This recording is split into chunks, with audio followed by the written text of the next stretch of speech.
അവസരങ്ങൾ നഷ്ടമാകുന്നതിനും ഭാഗ്യക്കുറവിനും ഉത്തമമായ പ്രതിവിധിയാണ് മൂകാംബികാ ക്ഷേത്രം സന്ദർശിക്കുകയും അവിടെ ഭജനയിരുന്നു കൊണ്ട് അമ്മയോട് പ്രാർത്ഥിക്കുക. കൂടാതെ സഹസ്രനാമാർച്ചന നടത്തുകയും സരസ്വതീ സ്തോത്രം ജപിക്കുകയും ചെയ്യുക. വ്യാഴം, വെള്ളി എന്നീ ദിവസങ്ങളിൽ വ്രതമെടുക്കുകയും ശ്രീകൃഷ്ണ ഭഗവാനെ പ്രാർത്ഥിക്കുകയും ചെയ്യുക.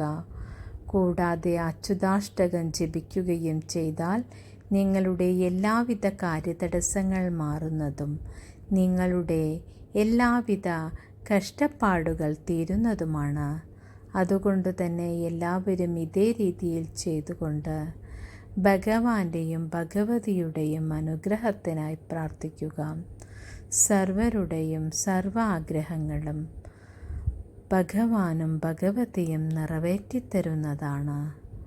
അതുകൊണ്ട് തന്നെ എല്ലാവരും ഇതേ വിധത്തിൽ ചെയ്തുകൊണ്ട് ഭഗവാന്റെ അനുഗ്രഹങ്ങൾ ലഭിക്കാനായി പ്രാർത്ഥിക്കുക. സർവർക്കും സർവമംഗളങ്ങളും